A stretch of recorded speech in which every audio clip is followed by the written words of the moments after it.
रविवार रविवार रविवार सुपर संडे होणार अशी सगळ्यांना अपेक्षा होती, कारण की रविवारी भारताचे 2 सामने होते. एक होता आपल्या पुरुष संघाचा ऑस्ट्रेलिया सोबत आणि दुसरा सामना होता आपल्या महिला क्रिकेट टीमचा इंग्लंड सोबत. पण रविवार संपता संपता हा सुपर संडे हा ब्लॅक संडे होऊन गेला आपल्या सर्व क्रिकेट प्रेमींसाठी. भारतीय संघाने हे दोन्ही सामने गमावलेले आहेत. महिला क्रिकेटनेही त्यांचा इंग्लंड बरोबरचा सामना गमावला आणि पुरुष संघाने देखील ऑस्ट्रेलिया विरुद्धचा त्यांचा सामना गमावला. पुरुषांच्या क्रिकेटबद्दल बोलायचं झालं तर शुभमन गिलच्या कॅप्टनशिपमध्ये ऑस्ट्रेलिया विरुद्ध आपला भारतीय संघ खेळतोय. ऑस्ट्रेलियामध्ये वन डे इंटरनॅशनलची 3 मॅचेसची सिरीज आहे, ज्यामध्ये आपला भारतीय संघ ऑलरेडी पहिला सामना पराभूत झालेला आहे, ज्याच्यावरती आपण एक डिटेलमध्ये व्हिडिओ सुद्धा बनवलेला आहे. हा व्हिडिओ आपल्या युट्यूब चॅनलवरती आहे, तुम्ही जर पाहिला नसेल तर नक्की पहा. आज आपण सविस्तर चर्चा करणार आहोत फक्त महिला क्रिकेटचा जो सामना होता इंग्लंड सोबत याच्यावरती. मित्रांनो, महिला क्रिकेटचा हा जो सामना होता, हरमनप्रीत कौरच्या कॅप्टनशिपमध्ये आपला महिला क्रिकेटचा संघ खेळतो या वर्ल्ड कपमध्ये. हरमनप्रीत कौर एक अफलातून ऑलराऊंडर आहे, खूप चांगली फलंदाज आहे आणि भारतीय क्रिकेट टीमची कर्णधार आहे, खूप अनुभवी देखील आहे. ही नेतृत्व करते या संघाचं. इंग्लंड विरुद्ध खेळताना इंग्लंडने तब्बल 288 धावा फटकावल्या आपल्या 50 षटकांमध्ये आणि भारतीय संघाला केवळ 4 धावांनी हा सामना गमवावा लागला. आपण डिटेलमध्ये चर्चा करणार आहोत यावरती आज की नक्की काय खराब झालं. खर तर भारतीय संघाने या वर्ल्ड कपमध्ये पॅच मध्ये म्हणजे थोडी सुरेख कामगिरी केली होती. अगदी मोक्याच्या क्षणी कुठेतरी कच खाल्ल्यामुळे भारतीय संघाने या स्पर्धेत आपले 5 मधले 3 सामने गमावलेत आणि अगदी दिग्गज टीम पुढे खेळताना जर का तुम्ही थोडीशी देखील संधी द्याल त्यांना, तर बाजी कशी पलटली जाते ह्या 3ही संघांनी दाखवलं. दक्षिण आफ्रिकेविरुद्ध खेळताना भारतीय संघाने 251 धावा फटकावल्या होत्या. 252 धावांचं टार्गेट दिलं होतं दक्षिण आफ्रिका संघाला. दक्षिण आफ्रिकेचा संघ 81 वरती 5 बाद एवढ्या बिकट अवस्थेत होता. भारताला खूप संधी सुरेख होती हा सामना जिंकायची तिथून पुढे, पण त्याच्यानंतर दक्षिण आफ्रिकेच्या मिडल ऑर्डर बॅटर्सनी हा सामना पलटवला आणि बाजी जिंकून दिली. 81 वरती 5 विकेट्स गमावलेल्या असताना भारताला हा सामना जिंकता आला नाही. दक्षिण आफ्रिकेने या सामन्यात बाजी मारली. तसंच झालं ऑस्ट्रेलिया विरुद्ध खेळताना देखील पहिल्यांदा भारताची बॅटिंग होती.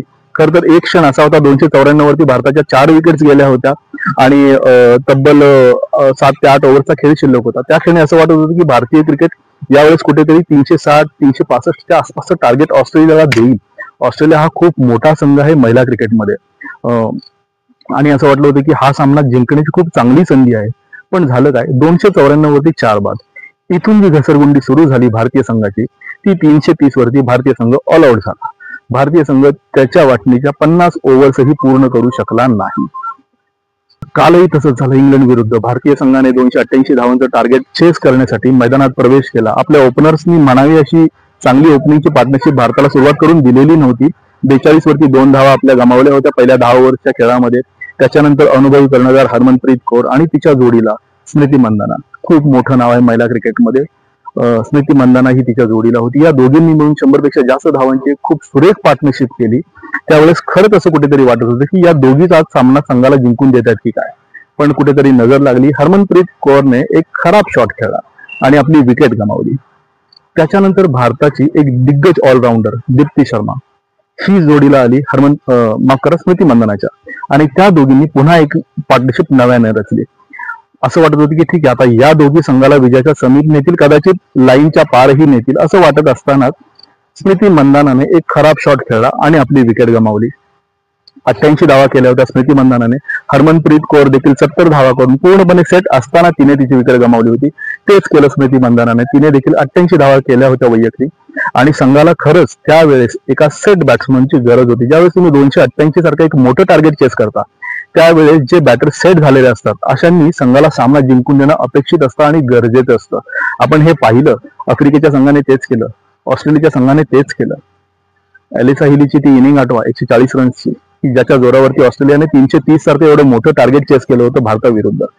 तेव्हा ज्यावेळेस एखादा फलंदाज सेट होतो मैदानावरती त्यावेळेस ही त्याची वैयक्तिक जबाबदारी असते की त्याने संघाचा धावफलक हालता ठेवत संघाला विजयाच्या पार नेलं पाहिजे असतं. विजयाच्या समीप सोडणं ठीक नाहीये, विजयाच्या पार नेलं पाहिजे होतं, पण झालं नाही. स्मृती मंदानाने तिच्या 88 वैयक्तिक 88 धावसंख्येवरती स्वतःची विकेट गमावली. परिणामी भारत अडचणीत आला. ज्यावेळेस स्मृती मंधाना आउट झाली त्यावेळेसही भारताला 58 बॉलमध्ये 54 रन्सची गरज होती आणि भारताकडे 6 विकेट्स होत्या. पण या संपूर्ण विश्वचषकाच्या दरम्यान भारत एका स्ट्रॅटेजीने खेळत होता. भारतीय संघाने फक्त 5 स्पेशलिस्ट बॉलर्स आणि एक एक्स्ट्रा बॅट्समन संघामध्ये खेळवला होता या संपूर्ण स्पर्धेच्या दरम्यान. मागच्या 4ही मॅचेस ज्या झाल्या होत्या त्या अशाच पद्धतीने झाल्या होत्या की 5 स्पेशलिस्ट बॉलर भारताने खेळवले होते. की ऑस्ट्रेलिया विरुद्धच्या सामन्यात त्याचा फटका भारताला कुठेतरी बसला, कारण की ज्यावेळेस तुमचा एखादा बॉलर महाग ठरतो त्यावेळेस तुमच्याकडे त्याची रिप्लेसमेंट, त्याचा पर्यायी बदल तुमच्याकडे नसतो. आणि थोडंसं या चुकीमधनं सुधारताना भारताने एक एक्स्ट्रा जो बॅटर घेऊन खेळत होते तो बॅटर न घेता बॉलर खेळवला आणि रेणुका सिंग ठाकूरला या सामन्यामध्ये संधी दिली. पण कुणाच्या बदल्यात ही संधी दिली होती? अनुभवी आणि खूप चांगली कामगिरी करणाऱ्या जेमिमा रॉड्रिग्सच्या बाबतीत. जेमिमा रॉड्रिग्सला बाहेर बसवलं, रेणुका सिंगला संघात घेतलं, ठीक आहे, इथपर्यंत पण ठीक आहे. पण जेमिमा रॉड्रिग्स मधल्या फळीत खूप उत्कृष्ट दर्जाची फलंदाज आहे, खूप भन्नाट कामगिरी हिने मागच्या सामन्यातही केली होती. पण दुर्दैवाने तिला बसवलं स्ट्रॅटेजीचा भाग म्हणून. मग अशा वेळेस जे तुमचे अनुभवी फलंदाज असतात त्यांनी एक्स्ट्रा रिस्पॉन्सिबिलिटी घ्यायला पाहिजे. तुम्हाला ठाऊक आहे की तुम्ही ऑलरेडी एक बॅटर शॉर्ट खेळताय, एक बॅटर तुम्ही कमी केलेला या संघातनं आणि एक एक्स्ट्रा बॉलर घेऊन खेळलेला आहात. याचा अर्थ तुम्हाला जे रन्स करायचं जे काम आहे ते तुमच्या तळाच्या फलंदाजांकडे ढकलून चालणार नाही. भारतीय महिला क्रिकेटकडनं इथे चूक झाली. स्मृती मंधाना, हरमनप्रीत कौर ह्या सेट झाल्या होत्या. 70-88 धावा त्यांनी केल्या, पण काय झालं, त्या संघासाठी संघाच्या विजयासाठी कुठेतरी कारणीभूत ठरताना दिसले नाहीत. स्मृती मंधाना आउट झाली त्यावेळेस 58 चेंडूंमध्ये 54 धावांची त्याही वेळेस गरज होती. दीप्ती शर्मा प्रॉपर सेट झाली होती. असं वाटलं होतं की दीप्ती शर्मा आता इथून पुढे तळाला रिचा घोष होती, पुन्हा स्नेहल राणा होती, या दोघींनी देखील खूप चांगली फलंदाजी केली आहे या स्पर्धेच्या आधीच्या सामन्यांमध्ये. असं वाटत होतं की या सामन्यात अजूनही भारत जिवंत आहे आणि सहज हा सामना अजूनही जिंकेल. पण इंग्लंडच्या गोलंदाजांना मानलं पाहिजे, इंग्लंडच्या गोलंदाजांनी ठराविक अंतराने भारताच्या विकेट्स मिळवत गेल्या आणि भारताला कुठेही संधी दिली नाही या सामन्यात. आणि याच्या विरुद्ध भारतीय बॅटर्सनी खूप खराब फटके मारून आपल्या विकेट्स गमावल्या आणि याचा फटका पडला, तो संघ आपला पराजित झाला.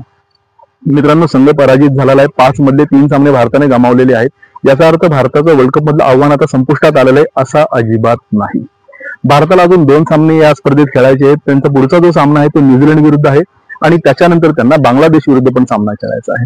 भारताकडे अजूनही 2 आहेत. या स्पर्धेमध्ये आतापर्यंत 3 संघ, दक्षिण आफ्रिका, इंग्लंड आणि ऑस्ट्रेलिया, ज्या तिन्ही संघांनी भारताला पराभूत केलेलं आहे. या तिन्ही संघांनी आपल्या नावापुढे क्यू लावून ठेवलेला आहे सेमीफायनलमध्ये. याचा अर्थ की ते क्वालिफाईड झालेले आहेत सेमीफायनलसाठी. एक जागा फक्त शिल्लक आहे आणि आता या एका जागेसाठी जी चुरस जी आहे ती आहे ती न्यूझीलंडच्या संघामध्ये आणि भारतीय महिला क्रिकेटच्या संघामध्ये. भारताचा सामना न्यूझीलंड बरोबर आहे पुढचा. तुम्ही असं म्हणू शकता की इथून पुढे हे जे आहे या दोन्ही संघांसाठी नॉकआउट मॅचेस असणार आहेत. न्यूझीलंड संघाला खेळायचे ते इंग्लंड विरुद्ध आणि भारताविरुद्ध असे 2 सामने न्यूझीलंडला खेळायचे आहेत. तर भारताला न्यूझीलंड विरुद्ध 1 आणि दुसरा सामना खेळायचा आहे तो बांगलादेश विरुद्ध. आता समीकरण असं झालेलं आहे की भारताने जर का न्यूझीलंडला पराभूत केलं इथे, तर न्यूझीलंडला इंग्लंडला खूप मोठ्या धावांच्या फरकाने हरवावं लागेल आणि भारताला बांगलादेशकडनं पराभव स्वीकारावा लागेल. या कंडिशन मध्ये न्यूझीलंडचा संघ पात्र होऊ शकतो.